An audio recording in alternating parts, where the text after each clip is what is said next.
Welcome to another episode of Behind the Now. Today I get to chat with talent agent and co-founder of Abstract Talent Agency, Jan Rosenthal. Born and raised in LA, Jan graduated from UCLA and worked in advertising, where she produced over 1,000 TV and radio commercials and garnered 6 coveted industry awards. Fast forward some years, and Jan founded her own boutique agency before co-founding Abstract Talent. Listen in to learn more about Jan's beautiful journey in doing what she loves and plenty of golden wisdom for creatives, executives, and life. Hi, Jan. Thank you so much for talking with me today. I'm so excited to talk with you. Thank you, Jenna. Thank you so much. I'm honored to be invited. Yes, of course. So you are a talent agent and CEO of Abstract Talent Agency.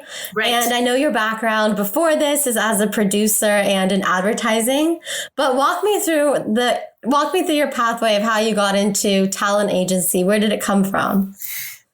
That's kind of a goofy story. Okay, go for it. I have a background, as you mentioned, in advertising. I was a commercial producer, so I kind of was familiar with the business. And then as life progresses and changes happen, I got divorced. And for a while, I wasn't doing any work at all.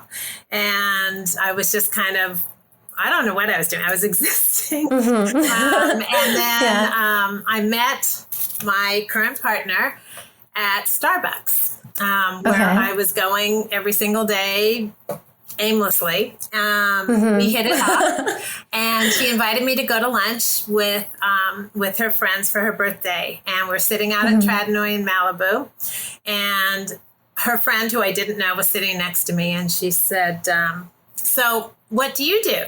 And I said, "Nothing." And when I heard those words, I thought, oh my God, here I have, a degree from UCLA. I've had a full career. I was, a vice president of a major agency. I've raised 2 kids, and now I do nothing. And I was like kind of embarrassed. It all went through my head real quick. And so I thought, I don't even know where this thought came from, but I said, but in truth, I am thinking of starting a talent agency. And the reality is I was not thinking of starting a talent agency. That's so crazy. Yeah. That came to you, though. That thought came to you. Yeah. And so Terry, my partner, came flying across the table and said, "I want to do it with you." And I didn't even remember what I said. And I said, "We want to do what with me?" And she said, "The talent agency." And I said, "Okay, well, you know what? We'll talk about it some other time." And the next morning, her husband is Howie Mandel.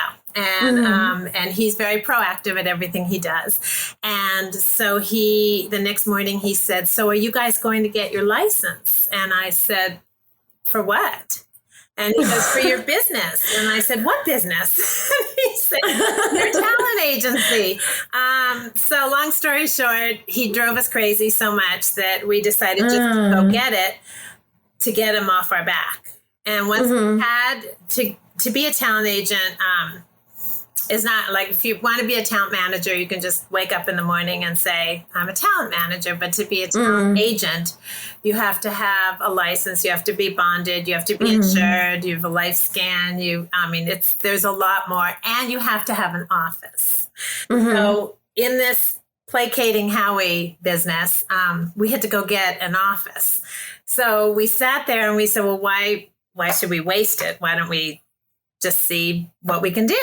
So we started representing some friends of ours who had kind of aged out of their leading man role and mentally couldn't deal with that and were having a hard time. And we kind of approached our business as moms that we are. And so we had heart-to-heart talks with them and said, this is where you are. And if you want to keep working, this is kind of what you need to do. So we started to work, and we got them auditions right away, and they hadn't been working for years. And so they were like beyond happy. I mean, the first guy we got an audition for drove out from Palm Springs when he got the audition to thank us in person Um, Oh, wow. That's and he beautiful. started crying.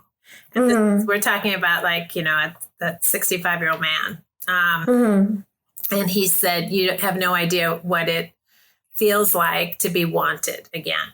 And so that just like sealed it for us. Then we said, this is what we have to do. This is what we wanted. Yeah. And that was 12 years ago. And oh, wow. Okay. over 200 clients, and they book all the time, and they're in all sorts of TV and film and what have you. And that's where we are. Yes, that is amazing. Wow, I love that. Did you ever consider management instead of agency, or it was just like agency and that's for sure? No, that's a great question, because we very much considered management, and it's still a question that's out there. But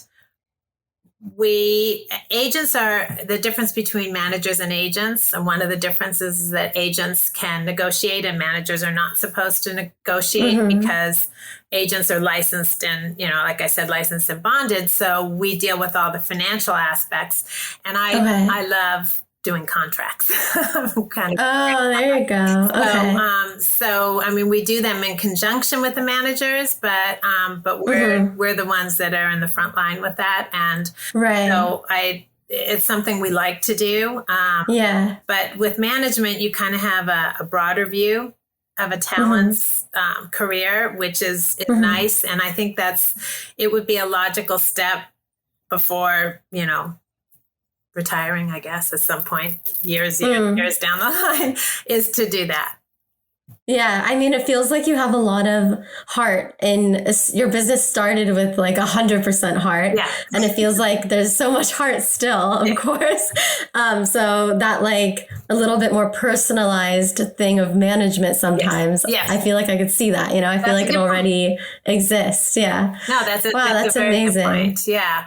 Our business kind of started as a philanthropy almost. By accident, we started making money. But yes, it definitely, but even the way we run our agency, I sit on a lot of panels and workshops. And so I hear how other agencies operate, and basically, we all have the same foundation and we're all dealing with the same factors. But, I do think that to some extent, because we approach the business as our company, as an interest in getting talent work as opposed to running a successful business, that's almost secondary. And we feel that if the first happens, the second will happen. Yeah, definitely. So without that, business plan, we do not have a business plan. Without a business plan, and the fact that we started it, as you mentioned, really from our heart, it's stayed that way. And we've had clients, since the day we opened, same clients. And, I love that. That's like very good. Yeah. That's like a really true sign, because people will want to move on if they're not happy. Yeah. I mean, we've had a select number of people, really more people that we've approached, saying that for one reason or another, we're not able to help you. And that's also maybe a difference with us, but we feel that if it's, their career is important to them. So if it's just not working for whatever reason, and we've done everything we can, we work really closely. We'll change photos. We'll talk about training. We'll try to figure out why it's not working and what can make it work. And if it still isn't happening, we really believe that they should try a different agent, mixed isn't right. So, yeah, exactly. And then we've had a couple clients who have gotten a degree of success, achieved a degree of success that made them feel that they were ready for a bigger agency, because we're a boutique agency. That must be hard, huh? What is that like? It's like, it's strange, right? It is. Okay, I guess so. It's like your kids, and then they leave. Yes, and we don't need you yeah, anymore. yeah, and they obviously love you guys, and they, you know what I mean, because you're the ones that created that career for them. So it's like, that must be hard. Well, the interesting thing is, we were forewarned actually by Howie's manager, who said, I'm here to help you guys if you need any help. I just want to tell you the best thing I could probably let you know is this is potentially going to happen. Interesting. I mean, he's huge now. He just sold his company to Lionsgate. He's like really, definitely out there. But so that's good advice. It even happens, it happened to him all the way along the line. So, right. So he had warned us of that. The interesting thing is that of the 4 people that have left to do that, 3 of them have come back. Oh, wow. That's very telling. That's amazing. And it's not that they weren't capable, because they are. It's really that they, they said we didn't feel we were getting attention. And it's difficult. It's difficult for talent because they do have to think of where they fit in right. If they go to an agency that's too big, it's a really nice name to put on a resume or to share with friends. But reality is, if they're not a name talent that's really booking all the time at a high level, they're going to be replaced, or in a position by someone who is, or they're not even going to get an opportunity. So you just have to, there's a place for everyone, and they have to know really what works for them. So there's some things that are just a given, in this whole industry that everyone accepts. So you kind of learned that early on. But the 3 out of the 4 then that came back, that means that they experienced that and everything, and they still wanted, you know what I mean? Yeah. It's very cool though that you let them, obviously you let them, but you're like, yes, fly away. That's but it's cool. Really what it's like. It's, and you hope, and we do, we do wish them well. In fact, the one that that did end up staying with a larger agency, there was a breakdown. He's Scottish, and there was a breakdown that was absolutely perfect for him in every respect. So I copied it and put it into an email with him and said, highly recommend that your agency, submit you for this. And, that's so amazing. So, because we care about the people, not just definitely the income. Yes. Also, earlier you distinguished between the priorities of getting your clients work versus having prioritizing the business. What did you mean by that exactly? Okay. Just kind of approaching it from a different angle. A lot of people that start a new business will start it with a business plan and look at how they can increase profits every year, or what their model is, what goals they want to reach financially. It's not that we don't want to be financially successful. Of course we do. We spend a lot of time in business. So, but we would like to do that without thinking about the income potential. We would rather think about the opportunities for the clients. So our goal is always just to help somebody develop their career. Again, going back to the mom approach, it's, each one of these clients are our children, and we want them to realize success in their career. We don't think about how it's going to benefit us. We think about how it's going to benefit them. In this case, by virtue of the fact that, if it does benefit them, it will benefit us. Yeah. Oh, I see. That's amazing. I understand what you mean, the different approach. And it's funny because when you were at that lunch place and you said nothing, you really had so much experience that made you, that's applying to this now, being a mom is incredible. That's more than full time, right? Definitely. But even, do you feel like you apply? You said that, that you guys run it like moms and in many ways. Yes. And, we represent kids to adults. So the same model applies to all ages. So, some of our clients are in their 70s, 80s, and we look at them the same as the kids who are, 8, 9, 10. It's, what they need to do, how they need to do it. It's sometimes a little difficult and challenging because, as we all grow, we think that we know. So, and especially when we talk to someone who's older than us, and here we give them advice, but it's just a different way of approaching it with them. But it's the same message. It's the same of advice. But it's really, it makes it more fulfilling for us.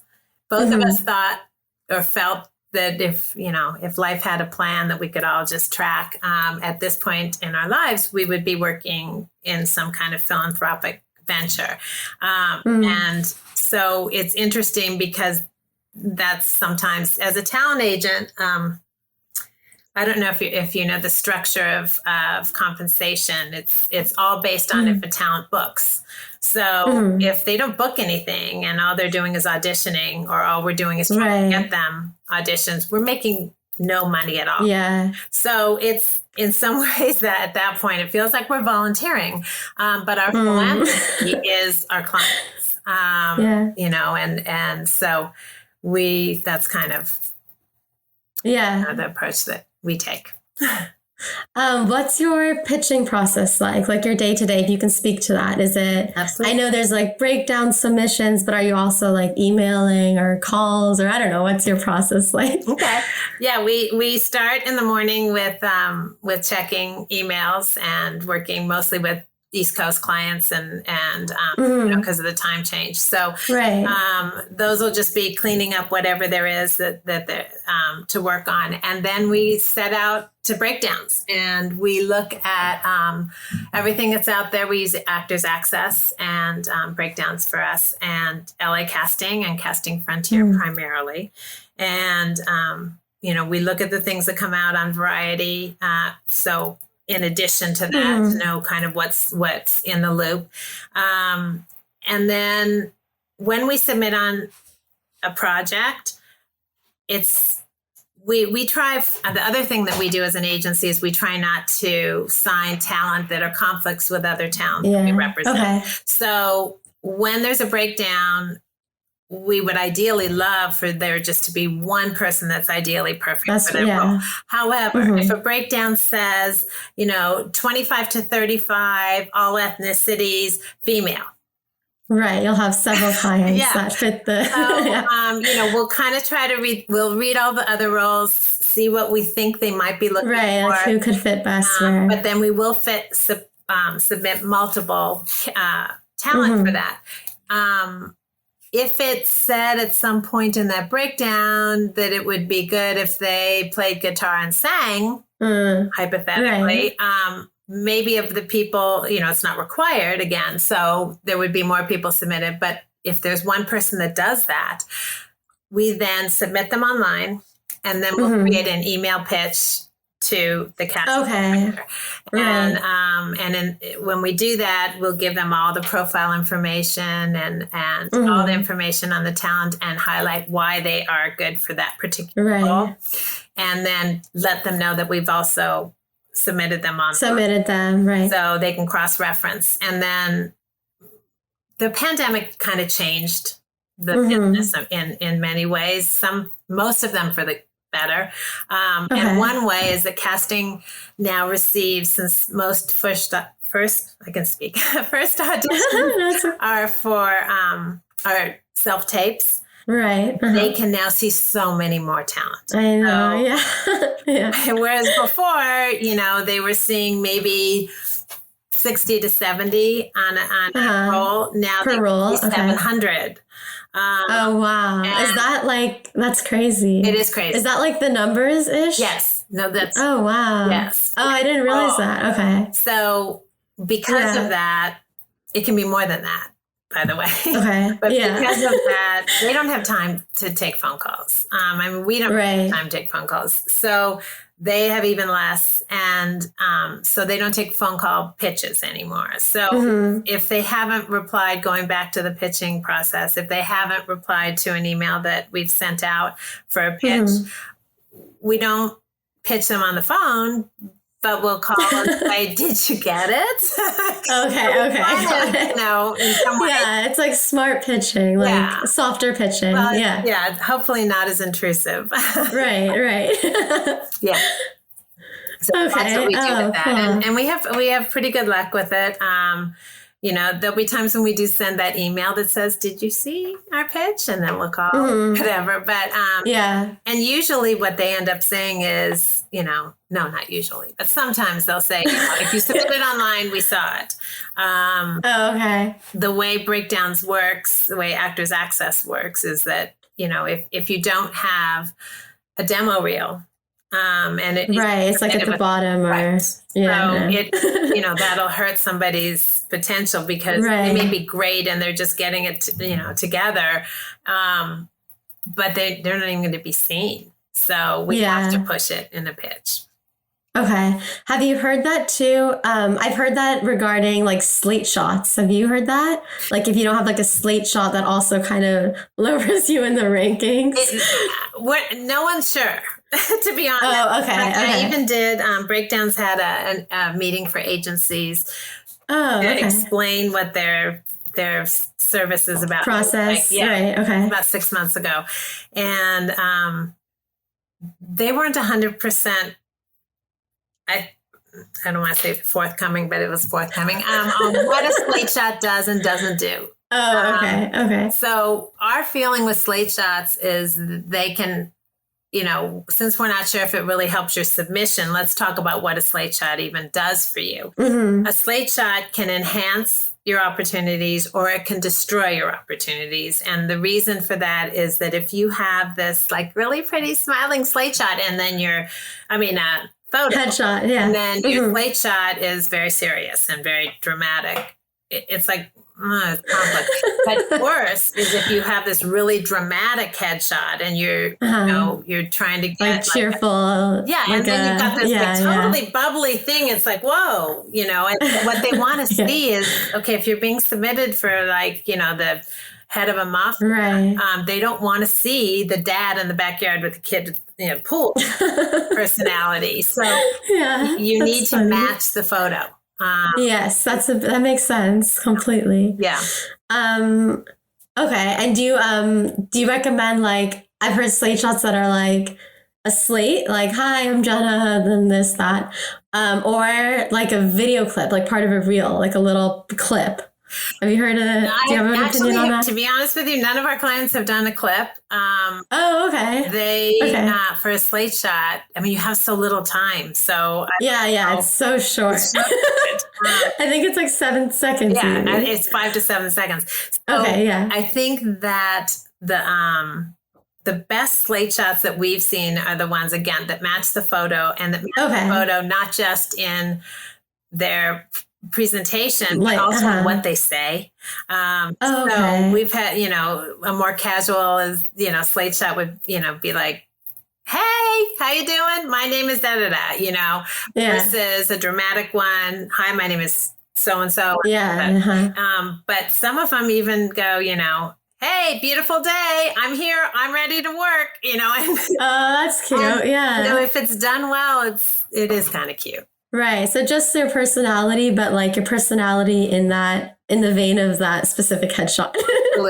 Absolutely. Yeah. That's it. And then, that's never going to hurt you in that if you do that, because ideally that's what you're going to give them when you do. Right. Exactly. Audition. Like for that role. Okay. Right. Yes, that makes sense. I'm going to go back a little. So you and Terry decided to start this agency. What's your background with her? Were you friends, and how did you know you'd make good business partners? And like, what advice do you have for someone who's maybe an agent or an assistant and maybe they're considering starting their own versus working at a company? I know you started your own. Well, you'd worked a lot, actually, right, in advertising and producing, but after a gap, you decided to start your own. You didn't think to work somewhere else first. What are your thoughts on that? That's a weighted question, and I'll tell you. I know, it's a lot. However you want to answer it. The first little part of what you said, Terry and I, this is probably unique, but we had only known each other for a month. Okay. You know how there's people in your life that you meet that you just have an instant connection with, and we did. 12 years later, we say that we're, definitely separated at birth because, we're integrated in each other's families, and we are so similar, which sometimes it's good, sometimes isn't. I mean, for relationships, for us, it's great. I mean, we literally are almost like a, married couple, and how we just like have the same mind. Yeah. And we complete each other's sentence. In fact, we're working from home right now, which is this lovely setting. But when we're in the office, which we still have, we don't want separate offices. We share an office because that's amazing. We work and we both just kind of talk to our computers and to each other just throughout the day. And it just goes like that. So, right. It's probably very efficient. It is. It's very sounds like it, because you guys just can ask anything you think right away and they're there. Exactly. Yeah. And we work on the same projects together. So we work on everything together, commercial, television, theater, and film. So it helps too. We are both always in, seeing the same thing. So you can, that makes sense. That's cool. As far as, let me see, I'm trying to think about the rest of what you asked. Yeah, no, so I was just saying, maybe you didn't think about it so much at the time though, because it sounds like we did. It sounds like it was meant to be. You knew her for a month and then that happened. It was just this idea and you just organically happened. So maybe it's not something that you can pinpoint. Yeah. No, in our case, it was very organic, and that's the perfect way to describe it. Entertainment, I have said this so many times, and I'm not, it's a wonderful business, but it's also, in my opinion, the least professional profession that anyone can ever get into, because I know what you mean. I mean, there are no rules that are hard and fast. There is no one way to do anything. There is no absolute right or absolute wrong for anyone in the business. And so, there are, obviously, if someone is on the side of a camera operator, there is a right or wrong way to operate a camera. But beyond the technical aspects, there are no really, there's no restrictions in what you can do, and no one way, one path that's right. It really is up to each individual. So I think it's great when somebody works for a talent agency, and, I don't know a lot of people that have worked for agencies that have really moved up if they want to be a partner. I see. Interesting. Usually they would gain a lot of experience, move up. Experience, and then get another position. Yes. Okay. Yeah. But, and then actors have worked for talent agencies, and, they're, if they've struck the deal right, then obviously they're able to submit themselves as well. So it's a good exposure, and some of them have gone on to work at other agencies and move up. So that's, there's that horrible expression, more than one way to skin a cat. Definitely. Yes. And that's such great advice, because I feel like that a lot of people, artists and actors and writers will have doubts or just not be sure of themselves and think, well, what's the right way? And they're trying to find the right answer. But sometimes you can tap into your instinct, because there's really no right way. There's not one way. So if you feel like this is the way to go for this project or this script or whatever it is, then to go with that, you have the permission already to try that. There's no one's gonna it's fine. Yeah, exactly. Yeah. There's no regulatory commission saying, no, that's not the way it's done. Yeah. I like how you phrase that, the least professional profession. Right? No, I get that. That makes sense. I see that for sure. But, I mean, it can be very rewarding, but I do, like I said, I sit on a lot of panels, and I know that especially during the pandemic, there were a lot of agents who went into management or that went out of the business completely and decided that they just, it's kind of hard to look at this as a business if you need to have a steady income, because you don't have full control over it. The first time that I sent my stuff to my accountant, he said, well, what do you project for next year? I'm like, there's no projection to be made. I mean, we had, we do a lot of commercial work and theatrical.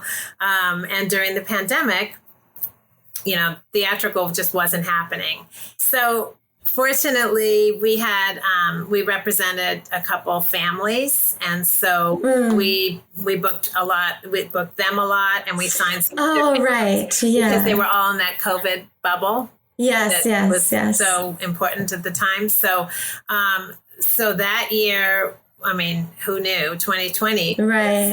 No one knew anything there, huh? Yeah. So crazy. Yeah. But that was, I mean, those were our two biggest years so far. Oh, amazing. Wow. Look at that. Yeah. That's great. Because if you book 6 people on a national commercial versus one person, obviously the residuals are much higher. So we did really, really well. But who could have predicted that? Nobody. Right. So, that's amazing. I love that. Sometimes when you think it's like you're just completely lost, it's not. It's coming together. Right. Yeah. And actually, that leads to another really important thing, and I think that's characteristic of every aspect of this business. You have to be flexible, because if you are set down one path and an opportunity comes, around and branching off of your original plan, you should consider it. You should consider what the value of it is. Can you do them at the same time? Is this a different direction maybe that you should go in? Because there are so many aspects of this business, and you should be open and flexible. I think it's I love that. Yeah, and I feel like that's at any stage, because I was first thinking definitely starting out, of course, but it's actually at every stage to do that, to remember that, because you never know when anything. You just don't know. You don't know what you're going to experience and learn from it. Yeah. The next person you talk to could open up another door or could expose you to something you weren't even aware of. And so opportunities come in all shapes and sizes. And I think they all should be considered. When you want to be an accountant, it's kind of linear. And there are opportunities obviously there too. But this is just so wide open. I mean, this just has a really, really broad net of opportunities. Right. And so I think it's for actors, for agents, for managers, everybody kind of has to keep their eyes open and see what there is out there. Yeah, because it's not like a linear path at all. Actually, that's why I love doing this, because every single person I talk to has a completely different story, It's just like completely different. Some have nothing to do with entertainment at all for a while, and then they came into this. Yeah, that's so cool.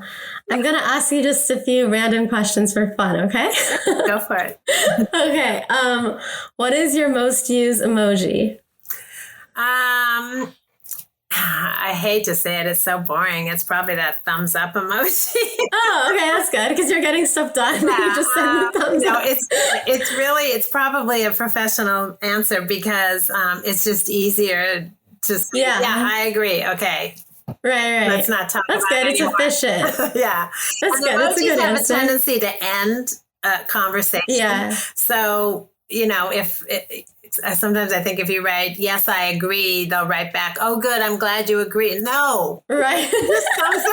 It's an end text also. That's right. It's like, Exactly. Yeah, definitely. That's funny. That makes sense. I would say that. Do you have a weird talent that not many people know about? Do you have any weird talents? Do I have any weird talents? Oh my gosh, I can't offhand think. I wish I'd thought about that before. I don't know. That's okay. I could have told, I really, I'm a dog whisperer. No. Oh, do you like dogs? Yes. My, I don't think I could even show it. My dog is right there sleeping on the floor. Oh, yeah. So cute. Is it Pomeranian? The Pomeranian, yeah. Oh, I love Pomeranians. Our family friends have, and they're in love with, Yeah. Oh, so cute. They're beautiful. Yeah. I'm sorry. I adopted him in June of last year. So he's a rescue. Okay. Oh, yeah. Yeah. And was he a puppy, like a pandemic? No, he was, he had 2 previous owners, and the last, the guys that I got him from said that he, I said, why is he, why are you giving him up? And they said, well, has behavioral issues. He doesn't get along with other dogs.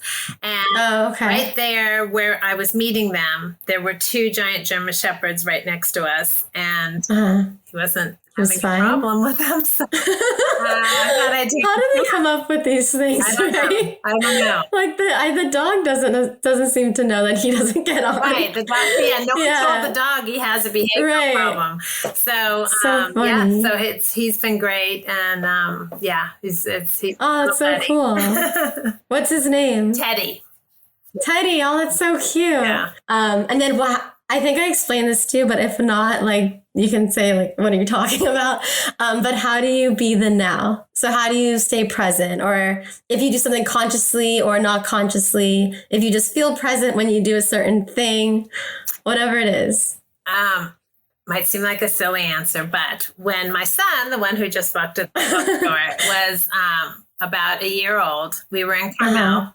And as we were walking downtown, down Ocean Avenue, he was in a stroller, and all of a sudden he goes, look.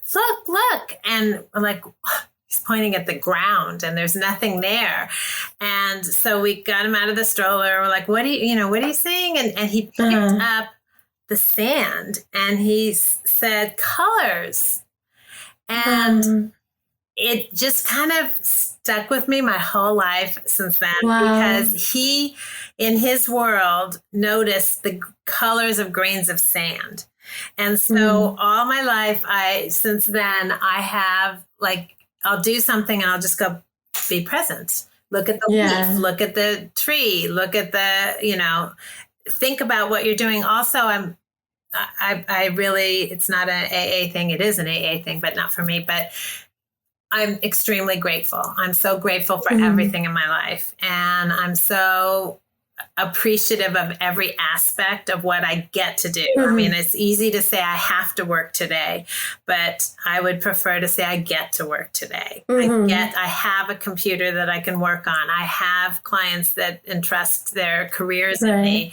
I have connections. I have these great positive relationships with casting. I have a great partner. I just try to always consider that it's not just that I'm exhausted and I have to work today. It's I love that. To. And and then just keeping everything in perspective, I think, keeps you grounded and in the moment. Yes, definitely. I love all of that. Wow, that moment with your son is so cool. Yeah, it was, right? Because you're probably like, your head's not even there, and then you like realize what he's talking about. That's amazing. I love that. I don't have to-do lists. Like, I'll sometimes make a list of all the stuff I have to do that day, but I recently changed it from to-do list to get to do. Oh, that's like good.